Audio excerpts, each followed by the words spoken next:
right.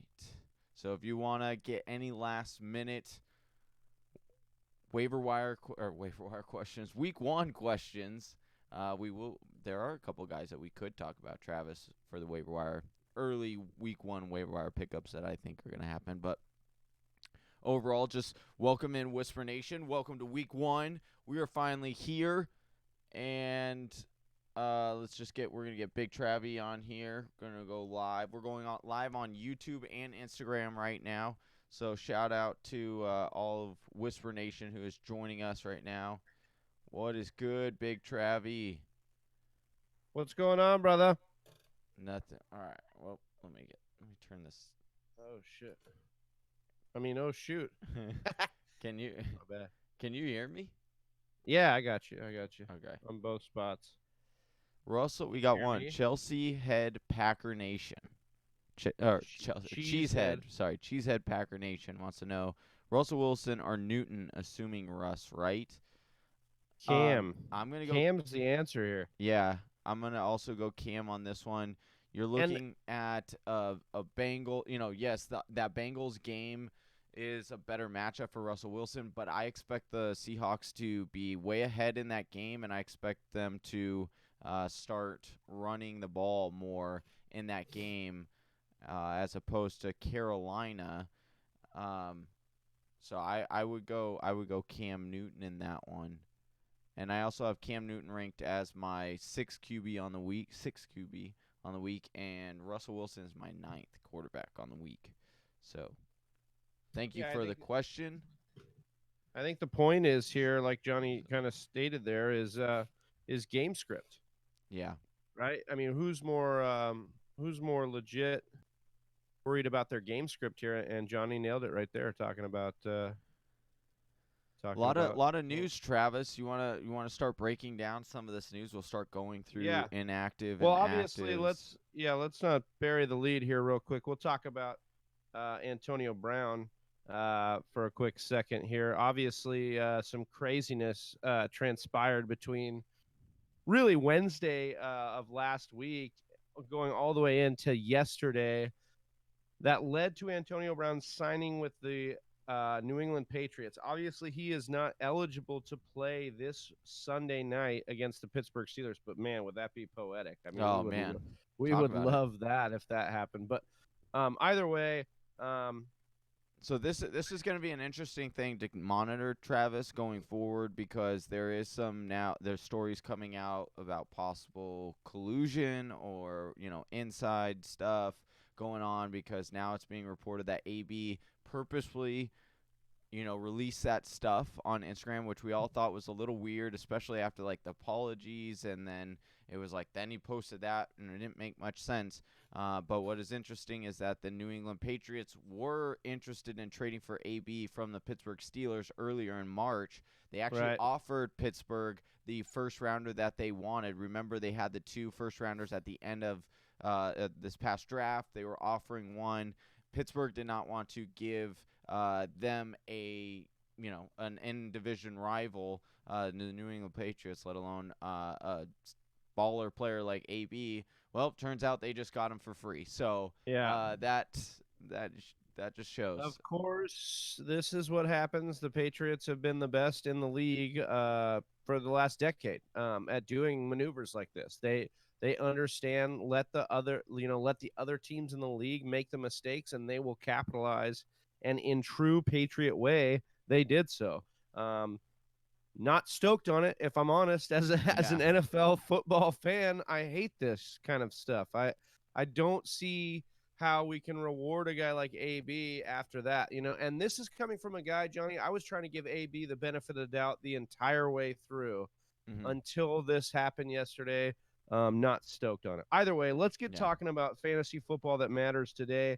We have our guy Matt Creesh asking Leonard Fournette this week, your thoughts. Here's the deal. It's a good game for him. It's a high over under. It's a hot day. They should be running a lot. Really hot. It is going to be a situation, though, where that line has a few injuries on it.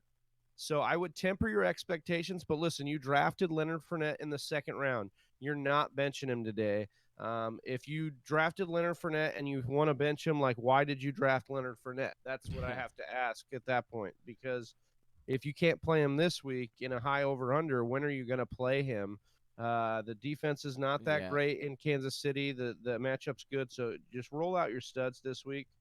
Yeah, you don't want to get too cute week 1. Like week 1, you play your guys. If they don't work out, that's Johnny, when do you you have see. YouTube going up so we can see those if we get any Yeah, questions I have there? them. We Okay, don't okay. have any Because questions I'll right work now. these Instagram questions here. Sounds good. Siamoto asks, "What's up, guys? How's it going, man? McCoy or Manny Sanders in the flex? I got Sanders in there right now, but reading that Reed will give Shady 15 to 20 touches. What do you think, Johnny?" So there's been a bit of a confusion as to touches and snaps between a lot of players. It's not just McCoy, it's also Ezekiel Elliott. First came out that Ezekiel Elliott was going to get 20, 25 touches, and then it was reported, oh no, 20, 25 snaps. I've seen the same for Shady McCoy. Shady does know this offense. Again, high over under. With this one, though, I'm going to go Emmanuel Sanders, Travis. I just think that he's looked really good in preseason. Beat reporters are raving about him. I think he has a better matchup this week against Oakland, who's going through all this drama. Who knows what that locker room state of mind is? Flacco is really good to check down to his check down wide receivers, which will be Sanders. I would tend to go with Sanders on this one, just to get a feel for what Shady's workload is really going to be. And I think that's you hit it right there. If we looked at it from a perspective of looking at Chicago, right? We thought Montgomery was going to be the guy. Matt Nagy couldn't shut up about him, and then Mike Davis is out there getting a ton of snaps. So, like, let's wait and see on this Kansas City backfield. We talked about it on the show on that released on Thursday. I'm almost at a wait and see point with all the backs in this offense, and that includes Damian Williams, who you drafted in the second round. It's a wait and see thing for me. And if you got a situation where we have momentum shifting in the positive direction for Emmanuel Sanders in that matchup that Johnny spoke about with Oakland on Monday night, look, Emmanuel Sanders has looked good. He is the prototypical seasoned veteran guy that Joe Flacco loves. When Joe Flacco gets a veteran guy in his offense that he can lean on, he loves those guys. And Manny is the guy that, just prototypes to be that guy for them. Exactly. So we've got a couple actives today that are interesting that I wanted to go over here. So Stephon Diggs is in, Johnny. So any concern there, Big Travie, playing him? There's concern just overall for him, just because he's always been on the injury report. But I don't have concern rolling him out there. You got to play your studs this week, and look, this is as good as matchup as he's going to get in a long time, because this is at home against a Falcons team that had some issues last year on defense. So Stephon Diggs in, I think you got to roll him out there. But it's just good that what I think ended up happening here is the Vikings were trying to play it safe with Stephon Diggs. I think they needed to get him some reps or get him some time off. So here we go. We got some questions in the Instagram. We also got one. We got Jacob Lee. Yeah. Jacob Lee, Kirk over under 10 points and half point. I'm saying over. Christian Kirk? It's Christian Kirk. I'm going to go with the over on that one. Detroit, Darius Slay is reportedly going to guard Christian Kirk, which you don't really like that. But they're going to move Christian Kirk all around the field. I expect him to bust open on a couple of plays. I do like Bust down Tatiana? Yeah.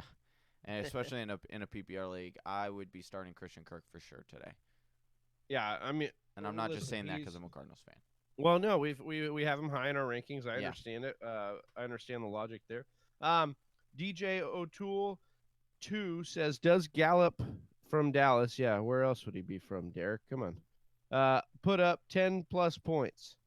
Look, here's the question here. Is that game gonna? What does Vegas have the over under at? Let me pull it up right now.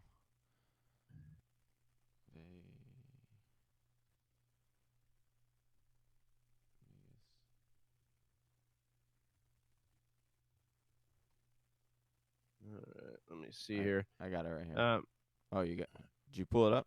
I got it right here. Oh, okay. Oh, okay. I got it. Whoa. Okay. That's funny. So we got All right, 46 so and a half. 46 and a half here. Dallas oh, wow. favored by Jeez. 7.5. Yeah, see, this is the thing here is I don't know that they're going to need Gallup too much in this game. Is New York going to throw a ton to keep those guys in with it? I don't know. I mean, I'm fading Gallup this week. I love Gallup's outlook for this year. I think Gallup could take a step up. I think you're looking at a situation in Amari Cooper where that plantar fascia could knock him out a couple weeks of this season, and Gallup would be a great add and stash, but that's exactly what he is at this point. Let's stash him. Let's see how he gets involved. So this is interesting, Travis. I have Gallup right now statted out 4 receptions, 63 yards, 0.2 chance to score a touchdown. So right now I have his total overall points at 9.6. So I'd go under. It is requiring that he scores that touchdown, which I don't know if being that Zeke is back in there, you've got, all these weapons, Amari Cooper. I think that he would be kind of third in that line. Maybe Randall Cobb can get in. Who knows? But I don't like the chances of him scoring. But if he does, I think he will get over 10 fantasy points if he scores. That's also on a half-point PPR. I think that's what he had said, right? Yeah, 100%. Julio Jones, as far as I know, is in. We haven't heard confirmation, but as far as he as should far as be. I know, He just got freaking paid. I don't. Well, here's the deal: $66 million guaranteed. They posted their inactives, and Julio was not on that list. So, but an interesting thing is Quadri Allison and Brian Hall, both inactive today, which means Ito Smith is that number 2 back for them, which means Freeman's going to get the ball a ton. This is what we've been saying all offseason. He's projected for a ton of volume, and I think it's going to start today. Jordan Reed out. Adrian Peterson out.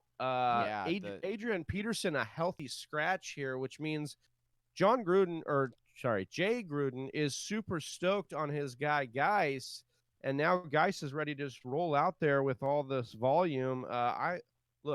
Geis could end up being a big steal in this draft just because we didn't know the pure volume. There was injury risk. There was all of that. So if Whisper Nation took the gamble and got Geis, you probably got him at a great value, and kudos to you. 100%. I would roll him out today. Not the best matchup. Certainly, you don't like the matchup, but he should get a ton of volume. He's a pass catcher too. Let's not make that mistake. I know Chris Thompson is there, but Geis is a great guy. He's skilled in all facets of the game as a running back, and Jay Gruden has already said we want to use him in that capacity. So, roll Geis out there. Don't have any second thoughts about it. Mike Evans also in. Robbie Anderson also in. Mike Evans dealing with a sickness. So it's like that Michael Jordan flu game, maybe. Could be. I hope so. I got Michael. I got him on a couple of teams. So I'm hoping Mike Evans balls out today. DJ O'Toole says, "Thanks, guys. Love the feed. Appreciate that love, Derek. Thank you so much, brother. Thank you, buddy. Really, really appreciate it." You guys got some more questions? Send them our way. If you guys got some more, Travis, I do want to mention the Melvin Gordon news. You and I were talking about it a little bit earlier. So it is being reported that Melvin Gordon could return as soon as week 6, or they're saying between week 6 and week 8.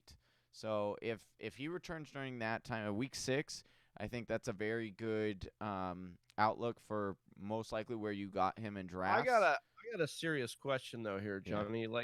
If he comes back in week 6 and Eckler and Justin Jackson are doing their thing and they're kind of doing their thing for this offense, what do you think the outlook is for him? Do you think he goes back to being that first round worth workflow, or do you think he's more of a RB2 guy with some upside? We're talking about Melvin? Yeah. So I'm just worried about the workflow when he comes back. If they're really liking what they got going, what's their? I think that the coaching staff will put him in place. Here's where I actually wonder mostly about this situation is this ownership group. Like they've been so, call them petty Betty because Cheap. yeah, they've just been, doing anything and everything. And I could definitely see them being like, oh, well, we're going to limit your touches so people can't really see how good you are, and so that you won't get a massive contract like you want to get, because for some reason they just want to block him. I don't know. Well, and, I and ultimately, that's my thing. I, Like just that and other concerns like football wise, are they even going to want to put him in there to kind of mess up what they're doing? I guess we'll see where they're at in week 6, but there's a lot of concern for Melvin Gordon, whereas it's not like a situation with Zeke. Like, let's say Zeke had held out into week 6. If he came back in week 7, you'd be like, oh, yeah, Zeke's going to play a bunch. Like, that's how that offense works. Like, Melvin is not necessary for the Chargers offense. We and that's think at this point correct. because Yeah. we can see, Correct. they could get 6 weeks get in, be 0-6, and then all of a sudden it's a different story. We're just presuming because of, and I will say they look good at the end of last year, but also know this. I've watched a ton of Chargers because they have a soft spot in my heart. The Chargers often start off pretty slow and then kick it up towards the end of the season. If they do that this year, it could be a different story for Melvin. Like, he could start having a little bit more leverage because that's how they tend to play. Yeah. We got another question over here. Pettis or Shepard for final flex spot? Same scoring format, half point PPR. I am going Pettis. The reason for this, they are going against Tampa Bay. That is one of the highest over-unders in Vegas right now. It's against, their corners are horrible. Pettis should be the number 1 wide receiver, and he should get targeted a lot. I like Pettis. I like Shepard long-term. I think that he is a nice flex play long-term. But for today's matchup, this is a tough question. They're very similar, right? They're probably not the number 1 receiving option in their offenses, if we look at it from a face value thing. But I think that, Johnny is right in Pettis here because there is a shootout here potentially with Tampa Bay and San Francisco, whereas Dallas is highly favored, could put this game away. they have a better defense. Yeah, so could play into Shepard's hand, but I think I would trust more what Pettis has got going on based on that over under that shootout game that's going on here. Let's see. So Zeke here, they're saying it's being reported that Zeke, speaking of that Dallas New York game, is expected to get 20 to 25 snaps, not 20 to 25 touches. As originally reported or speculated, I should say. So this one, look, you can't bench Zeke because, look, if you're sitting there at the end of your week and you're going, I lost and I didn't start Zeke, how bad are you going to feel? So let's talk about the fact that you need to temper your expectations for Zeke this week. Maybe play some more upside in other positions on your roster. If you've got an opportunity to put a flex guy in there that has some big upside, do that because here's the thing. We don't know what Zeke's going to get, but I'll tell you right now, he's probably going to get his, I'd say 70 to 80% of his usual workflow or workload. I think he has a good chance to score a touchdown, too. I think that they would put him in on 7-point favorites, even with Vegas knowing what's going on with Zeke, 7 or, close to 7-point favorites. Yeah, they actually didn't even change the line when Zeke came back. They didn't even change the line in that, which was interesting because when well, I mean, Dallas is a good team. And people yeah. need to realize that. I mean, obviously they need Zeke. It was good that they paid him, but they've got talent top to bottom. On defense, they're good. Offense, they're good. So for sure. God, that hurts me to say. I hate saying that. So we had a comment on here. B Reddit Dad was talking about when we were going over the Geist against the Eagles, and he said, but against the Eagles, and yes, again, it's a volume play, right? Like, we understand that the offensive line is not the best right now. They're missing their best offensive lineman right now, and the Eagles defense is really good. Again, it depends on who you have, but Geist should get plenty of volume, and we like the volume. He can pass, or he can catch out of the backfield as well as he's looked good in preseason. So the biggest attractor to Geist's value is Adrian Peterson, and he won't be playing. And if you can't start Geist right now with Adrian Peterson out, when are you going to start Darius Geist? Like, that's Like Yeah. let's roll them out there. Yeah. Cheesehead Packer Nation says Ravens D or Eagles D. Look, we've got the Ravens ranked higher. I Yeah. love both of these matchups as far as streaming and getting after it this week. So I would lean on the Ravens. Look, Yeah. Miami has been very vocal about tanking. They have traded away players, proving that they're tanking. The Ravens defense every year is Including fired arguably up. their best player in Laramie Tunzel. Yeah, when your lineman is your best player, you've got issues. Yeah. That's for sure. So, yeah, I mean, it's a no brainer for me with what's going on in Miami and what happens every year with Baltimore, meaning that John Harbaugh gets these guys ready to flip and go. So I love it. I love the Ravens D, but I love playing the Eagles D in a few leagues. Eagles against Washington is a great matchup. All Let's right. see. Well, is that it? We got some more. I'm gonna see if we got a little bit more news, but I think we should be good. Just if anybody else has some questions. Thank you again, Whisper Nation, for joining us. We will be doing these shows every Sunday morning at 9 a.m. Pacific Standard Time, right here on Instagram and YouTube. We'll be streaming on both. If you can like and subscribe, hit that bell. That'll notify you anytime we go live with our videos. And we greatly appreciate you guys. Hopefully, you guys get this Week 1 victory. I can't wait. Get out It's there, here. get those Football's W's, back. baby. Yeah, baby. I'm excited. All right. Whisper Nation. I'm Big Travie. That's Johnny Game Time Hicks. We've been doing it live here. We'll do it every Sunday, like Johnny said. And get over to YouTube and subscribe to our YouTube channel. You get all those notifications, baby. Good luck to Whisper Nation Week 1, baby. All right. Take it easy. Peace. Peace.